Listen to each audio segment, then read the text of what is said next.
आज आम्ही प्लॅन केलं होतं गावाला जायचं, तर मी वीकली ऑफ घेतलेला.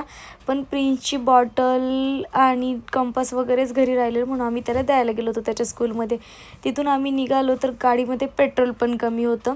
दुपारचं लेट झाला होता त्याच्यामुळे अगोदर पेट्रोल भरलं आणि मग तिथून निघालो. तर चाकणच्या नदीच्या पाशी आल्यावरती पावसाने बघितलं तर इतका सगळा मोठा भाग सगळा असा पाण्याने वाहून गेला होता.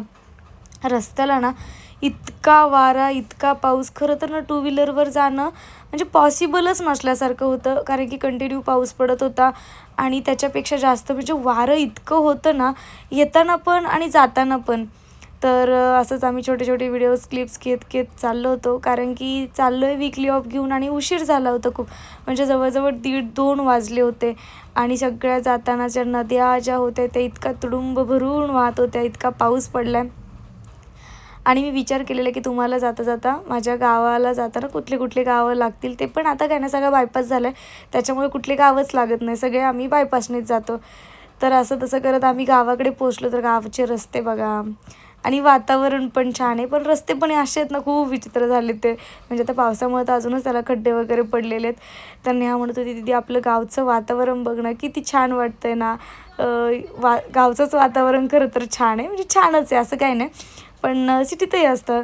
तर आम्ही गावाला तर चाललो होतो, पण घरी जाऊन किती काम करायला लागणार होतं माहिती नाही.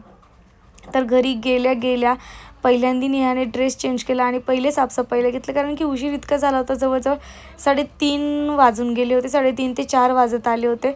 तर नेहा साफसफाई करत होती. मी पाणी भरायला लावलं होतं. तिला बोलली मी तुला पाणी भरून पटापट आणून देते, तू फटाफट क्लिनिंग करून घे.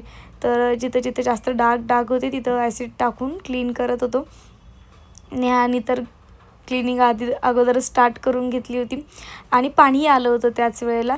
तर पाणी टाकीत पडतं आहे की नाही म्हणून ते बघण्यासाठी मी वरती गेली होती. तर वरती गेल्याच्यानंतर असं सगळं इतकं छान दिसत होतं ना, तर नेहाला म्हटलं मोबाईल दे पटकन, मी एक छानसा एक व्हिडिओ घेते.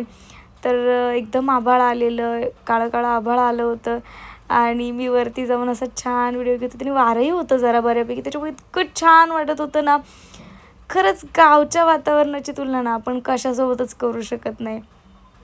तर आपलं गावाकडचं पण घर बऱ्यापैकी झालं आहे. तर मी दाखवत होती की बघा मी वरती कुठं उभी आहे म्हणून. पत्र्यावरती तर जाऊ नव्हते शकत, मग इकडेच बाजूला उभी राहून बघत होते. तर एकदम धुकं सारखं पण झालेलं डोंगरावरती. आणि गावाकडे बघा सगळे कौलाचे घर आहे, म्हणजे आपलंही अगोदर असंच कौलाचं घर होतं. आता नवीन झाले म्हणून आपण पत्रे टाकले ते ना, आता अगोदरही आपलं असंच पत्र्याचं कौलाचं घर होतं. तर इतकं छान. त्याच्यानंतर आम्ही तिथून निघालो 6-6:30 वाजता आणि जे आमच्या तिथे एक बोटमारा धरण आहे, तर त्या बोटमारा धरणावरती गेलो. तर तिथे आम्ही शूट करण्यासाठी थांबलेलो. इतकं तिथे म्हणजे पाऊस पडल्यामुळे ना सगळंच वातावरण किंवा असं छोटं छोटं हिरवं गवत वगैरे सगळ्या गोष्टी, तर त्याच्यामुळे आम्ही तिथं थांबून जरा शूट केलेला.